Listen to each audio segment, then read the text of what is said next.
Tonight I will make a sartu di riso, which is a sort of rice pie from my hometown Napoli. Quite an elaborate dish, but unbelievable. Let's see. Let's start with the meatballs. So we'll do for, let's say for 2 person, 80 grams of ground beef, 20 grams of parmesan, some the inside part of the bread that you get wet with a bit of water and you compact, and 1 egg yolk, salt and pepper, and now we're gonna mix it all into one big dough. So here are our meatballs. After assembling all the ingredients, sunflower oil, let's make it hot, and then we toss the meatballs for a couple of minutes. That's the color the meatballs need to have, so we can take them out of the fire. They look delicious, crispy. Take the sausage, incision in the skin, open up and remove the skin.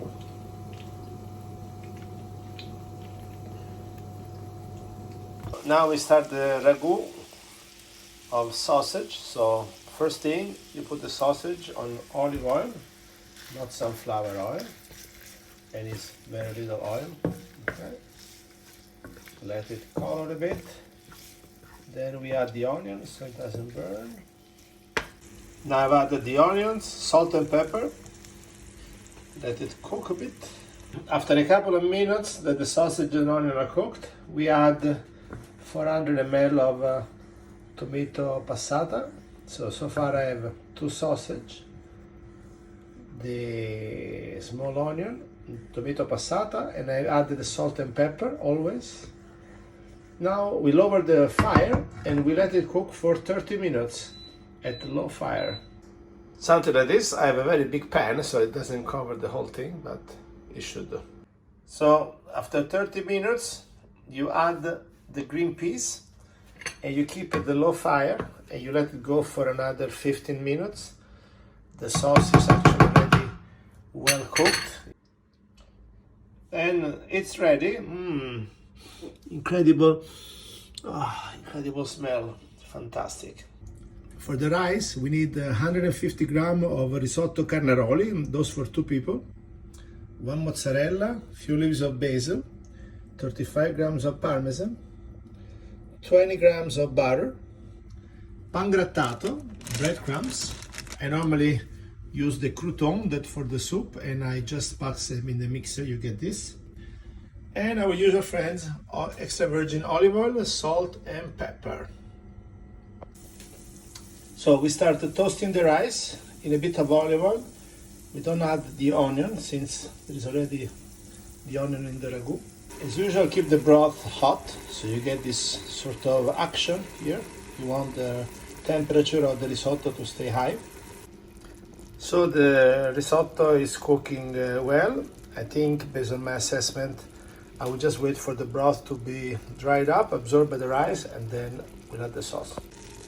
Okay, now you add the half of the tomato sauce, the ragu, and you let it mix with the rice. It should look like something like this. Okay. So you see the wetness of the tomato, strong fire, because we add the basil at the end. Still, it needs 1 minute of cooking. The rice is done, so now I add the parmesan and the butter e facciamo the mantecatura. Of course, it's off the fire. Okay, then you take a bowl, an oven platter, okay? Calculate roughly the volume that you need. And you cover it in butter. You take a block of butter and like a brush, you paint it around. Then we put the breadcrumbs. So it looks like this, all right?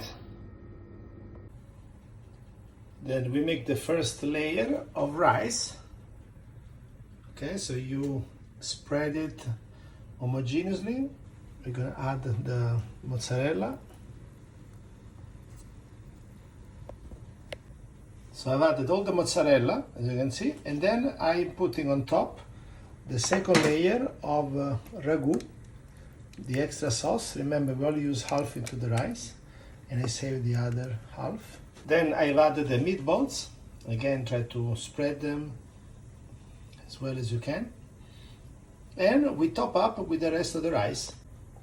And that's how it looks. Perfectly smooth. Now the last step is just we're gonna add the bit of pan grattato with the breadcrumb. So you put the oven 180 degrees and you let it in for 30 minutes.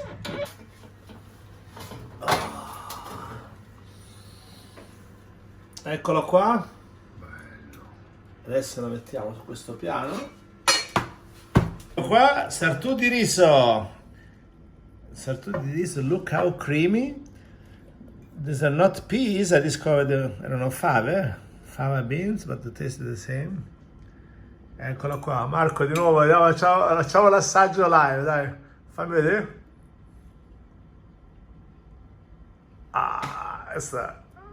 It was so good, I had to have a second plate.